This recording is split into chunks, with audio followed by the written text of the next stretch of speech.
السلام علیکم ورحمۃ اللہ وبرکاتہ۔ دوستو، 7 قسم کی عورتوں کو کبھی اولاد نہیں ہوتی۔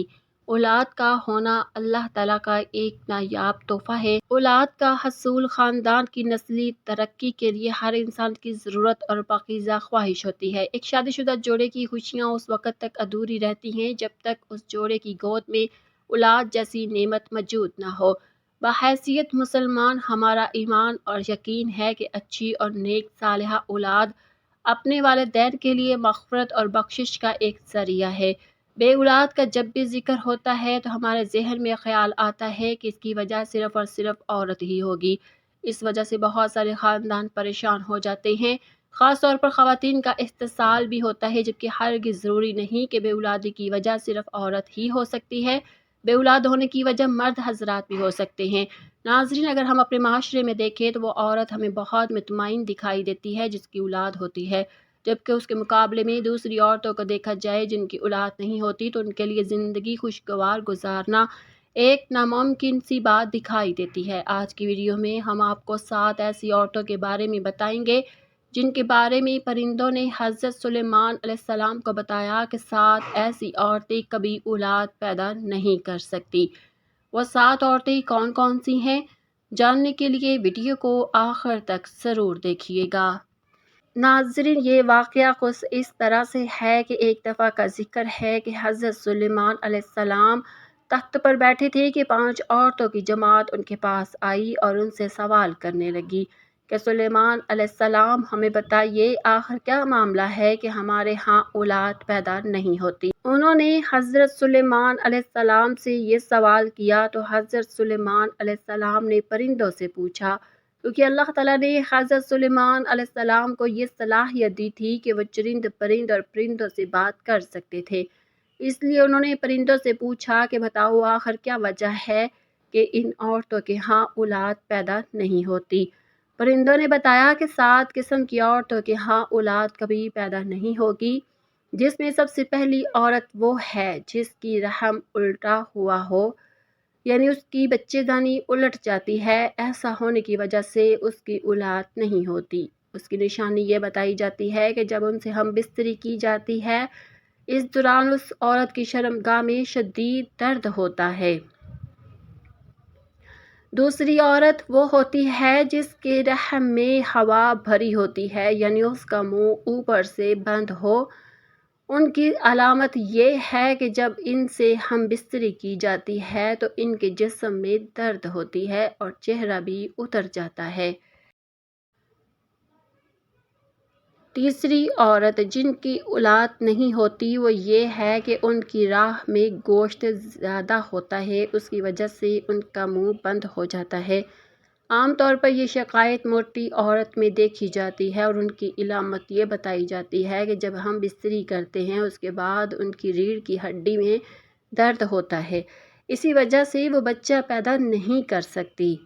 چوتھی نشانی، جس عورت کی رحم میں کیڑے پیدا ہو جاتے ہیں، اس وجہ سے بھی بچے پیدا نہیں ہوتے اور اس کی علامت یہ بتائی گئی ہے کہ ہم بستری کے دوران ان عورتوں کی پنڈلی اور پاؤں کی ایڑیوں میں شدید درد ہوتا ہے اور جن کے ساتھ یہ شکایت ہو وہ ماں نہیں بن سکتی۔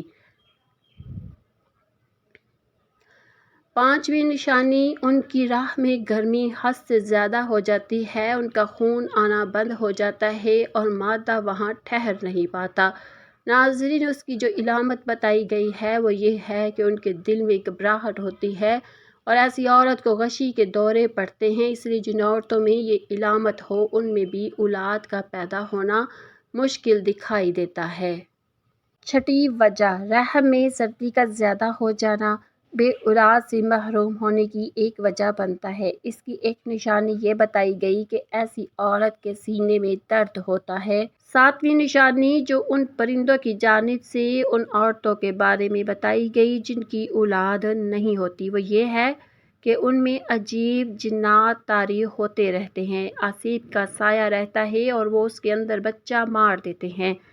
ناظرین، ان عورتوں کی نشانی یہ ہے کہ اسے ہم بستری کرتے ہوئے درد محسوس نہیں ہوتا اور نہ ہی ہم بستری میں اسے لذت محسوس ہوتی ہے۔ ان کے بارے میں حضرت سلیمان علیہ السلام کی بارگاہ میں آنے والی ان 5 عورتوں کو بتایا گیا کہ آخر ان میں اولاد پیدا کیوں نہیں ہوتی۔ ناظرین، صرف عورتوں میں ہی بانجھ پن نہیں ہوتا بلکہ مردوں میں بھی بانجھ پن ہوتا ہے۔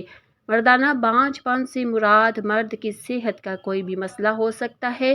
بانجھ پن کے 1/3 سے زیادہ معاملات میں مسئلہ مرد کے ساتھ ہی ہوتا ہے۔ یہ اکثر مرد کے سپرم کی کم پیداوار یا سپرم کی ترسیل کے ساتھ مسائل کی وجہ سے ہوتا ہے۔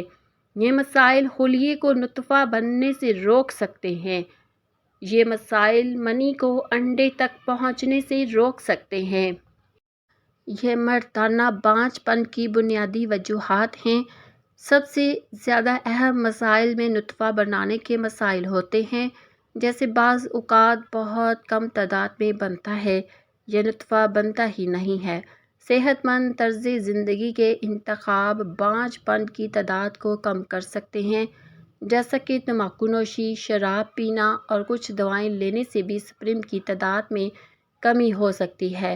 یہ بانجھ پن مردوں میں زیادہ عام ہوتی ہے اور خون کے مناسب اخراج کو روک جانا بھی سپرم کی نشوونما کو نقصان پہنچاتے ہیں۔ الرجی جو اس کے اپنے جسم پر حملہ آور ہو جاتے ہیں۔ جراثیم اکثر چوٹ، سرجری یا انفیکشن کی وجہ سے بنتے ہیں جو نطفے کو حرکت اور عام طور پر کام کرنے سے روکتے ہیں۔ یہ جراثیم سپرم کے لیے انڈے میں داخل ہونا مشکل بنا سکتے ہیں۔ ناظرین، یہ تھی کچھ ایسی وجوہات جو بے اولادی کا سبب بنتی ہے۔ ناظرین، ہم دیکھیں تو عورتوں کو اس حوالے سے دیکھا جاتا ہے اور قصوروار ٹھہرایا جاتا ہے، بلکہ ایسا نہیں ہے۔ عورتوں کی بجائے کبھی مردوں میں بھی نقص ہوتا ہے، لیکن ہمارا معاشرہ اس چیز کو ماننے سے قاصر دکھائی دیتا ہے اور اس بات کو تسلیم نہیں کرتا، جو کہ بالکل ایک غلط بات ہے۔ بے اولاد کے لیے انتہائی مجرب وظیفہ جو میاں بیوی اولاد کی نعمت سے محروم ہوں، ڈاکٹروں، حکیموں، طبیب کے علاج سے عاجز آ چکے ہوں، ان کو چاہیے کہ وہ اللہ تعالیٰ پر کامل بھروسہ کرتے ہوئے انتہائی توکل اور یقین کامل کے ساتھ روزانہ صبح شام بوقت نماز فجر اور بعد نماز مغرب 21 مرتبہ اس آیت مبارکہ کا وظیفہ کریں اور اللہ تعالیٰ سے اولاد صالحہ پیدا ہونے کی دعا کریں۔ یاد رکھیں، اس عمل مبارکہ سے پہلے اور آخر میں 11 مرتبہ درود ابراہیمی پڑھنا ضروری ہے۔ انشاءاللہ اولاد نورینہ پیدا ہوگی۔ اور قرآنی عمل یہ ہے کہ قرآن حکیم کے پارہ نمبر 21 سورۃ سجدہ کی آیت نمبر 7 سے 9 جسے میاں بیوی کو پڑھنا ہے جو اس مشکل سے دوچار ہیں۔ اس آیت کا ترجمہ کچھ اس طرح سے ہے: وہ ذات جس نے جو چیز بنائی بہترین بنائی اور انسان آدم علیہ السلام کی پیدائش کی ابتدا مٹی سے فرمائی، پھر اس کی نسل کی ابتدا حقیر پانی کے مادہ حیات سے پیدا کی، پھر اس نسل کے اعضاء کو متناسب بنایا، اس نے اپنی طرف کی روح پھونکی اور تمہارے لیے کان، آنکھیں اور دل پیدا کیے، اس کے بعد بھی تم بہت کم شکر ادا کرتے ہو۔ ناظرین، اولاد کی خواہش پوری ہونے کے بعد صدقہ خیرات ضرور ادا کریں اور اللہ تعالیٰ سے دعا ہے کہ اللہ تعالیٰ تمام بے اولاد کو اولاد نورینہ عطا فرمائے اور ہمیں پرسکون اور صحت والی زندگی عطا فرمائے، ہمارا خاتمہ بالایمان پر فرمائے، آمین۔ ناظرین، ویڈیو اچھی لگے تو ویڈیو کو لائک کریں، شیئر کریں، چینل کو سبسکرائب کریں اور کمنٹ باکس میں اللہ تعالیٰ کے 99 ناموں میں سے کوئی ایک نام ضرور ٹائپ کریں۔ شکریہ۔